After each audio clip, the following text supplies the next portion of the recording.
सम्मानित साथियों, आप जानते हैं कि ये कार्यक्रम जीआईसी ग्राउंड में नहीं होना था।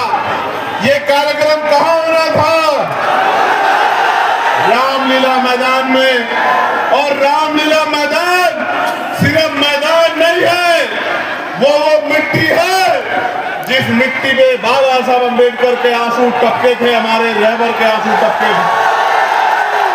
जिस मिट्टी में रोए थे बाबा साहब अम्बेडकर, वो मिट्टी है।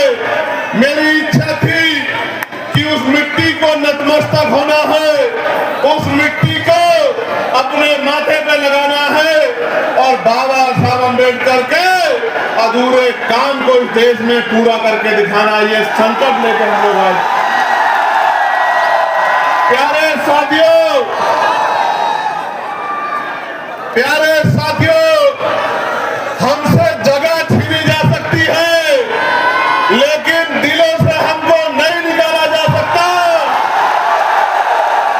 वो हमसे जगह छीन सकते हैं, वो बहुत लंबे समय से ये करते आए हैं। वो हमसे आज जगह छीन सकते हैं, लेकिन आपके दिलों से हमें नहीं निकाल सकते। इस बात का प्रमाण आज आप लोगों ने दिया है। ये नौजवानों की सैलाबी ये जो संख्या है, और इधर मेरी माँ बहनों का जो धूम में बैठ के आशीर्वाद देने के लिए आई है, मैं आपका कैसे धन्यवाद करूं। आपने भीम आर्मी आजाद समाज पार्टी को जिस तरह का प्यार आशीर्वाद देने का काम किया है, मैं आगरा अलीगढ़ मंडल के अपने तमाम नेताओं का बहुत बहुत धन्यवाद करता हूं। भीम आर्मी के हमारे साथी, आजाद समाज पार्टी के हमारे साथी, हमारे भाईचारा संगठनों के हमारे नेतागण, हमारे अधिवक्ता मोर्चा के साथी, मिशन 78 के साथी, युवा मोर्चा के साथियों का मैं बहुत बहुत धन्यवाद देता हूं। और ये पहला ऐसा आंदोलन है जिसके मंच पे SC, ST, OBC और मुस्लिम, जैन, सिख तमाम जातियों के नेता आपको देखने को मिले।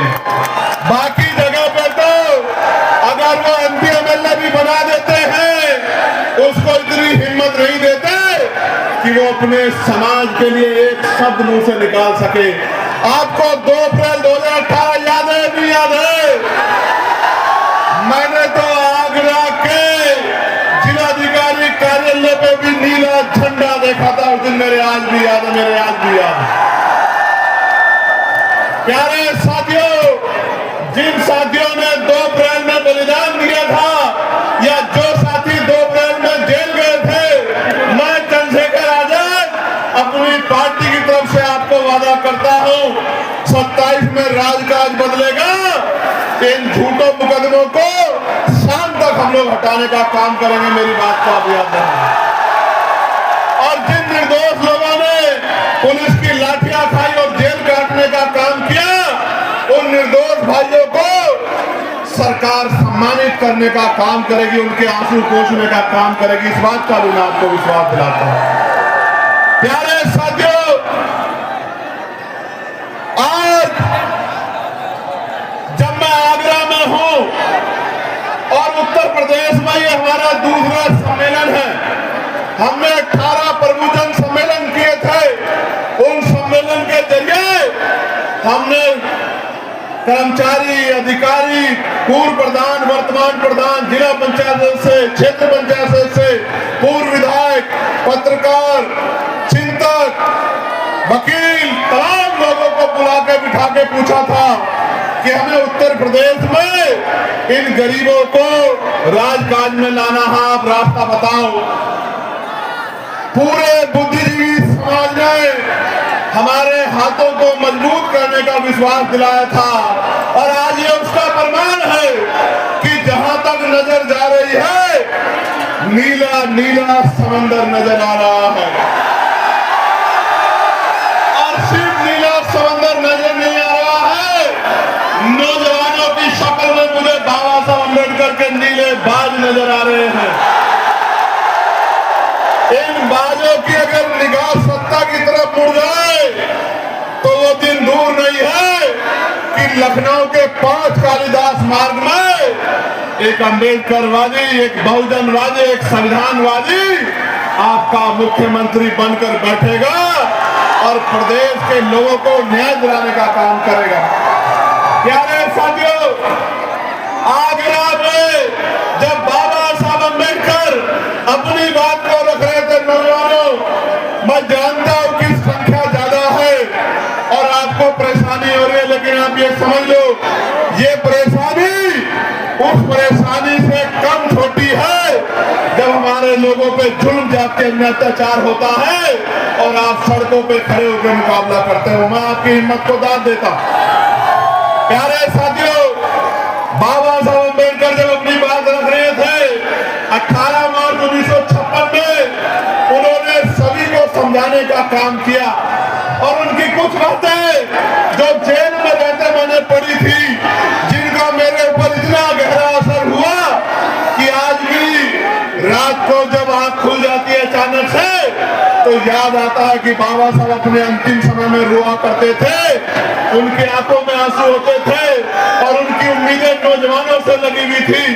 बाबा साहब ने यहाँ कर्मचारियों के बारे में कहा कि कर्मचारियों ने मेरा साथ नहीं दिया, लेकिन मैं धन्यवाद देता हूं कि आज देश के बहुत सारे कर्मचारी अधिकारी अपनी सामाजिक जिम्मेदारी का निर्वहन कर रहे हैं। बाबा साहब ने कर्मचारियों अधिकारियों से कहा कि केवल अपने बारे में मत सोचो, अपनी आमदनी का, अपनी तनख्वाह का 20% पैसा अपने समाज को तरक्की के लिए लगाओ।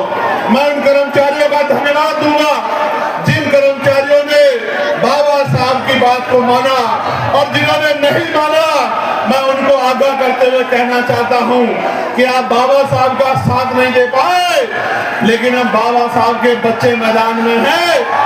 अपने समाज को, इस कमजोर हक वंचित समाज को मुख्य धारा में लाने के लिए आजाद समाज पार्टी का तन मन धन से साथ दो और फिर देखो उत्तर प्रदेश कैसे आगे बढ़ता है। प्यारे साथियों, बाबा साहब ने अंत में अपनी बात को खत्म करते हुए कहा था कि अब मैं बूढ़ा हो चला हूं, बीमार रहता हूं, जब अपने चारों तरफ देखता हूं तो एक भी नौजवान ऐसा नजर नहीं आता जो इस आंदोलन रूपी तंबू का बम्बू बन के इस आंदोलन को आगे बढ़ा सके।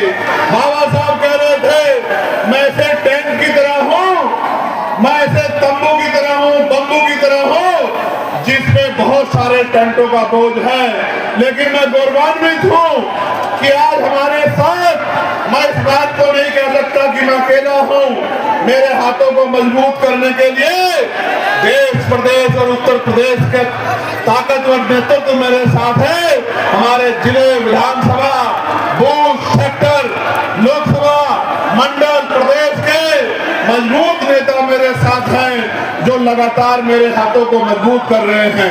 प्यारे साथियों, मैं आपको ये कहना चाहता हूं, बाबा साहब ने उस दिन ये कहा था रोते हुए कि एक भी नौजवान दिखाई नहीं देता जो इस आंदोलन को आगे बढ़ा सके। आज मुझे इस मैदान में लाखों नौजवान दिखाई देते हैं जो बाबा साहब की बात को मानने के लिए तैयार है, और बाबा साहब की बात को मानने के लिए तैयार नौजवानों, आपकी शक्ति से शासन प्रशासन तो चीजों को समझ रहा, लेकिन सरकारों की भी नींद खराब है, वरना आज का कार्यक्रम रामलीला ग्राउंड में होता। मैं यहाँ के प्रशासन का धन्यवाद करना चाहता हूँ कि उन्होंने काफी मदद की है, मगर साथियों आपकी भी जिम्मेदारी है कि आप अपनी लड़ाई को स्वयं लड़े।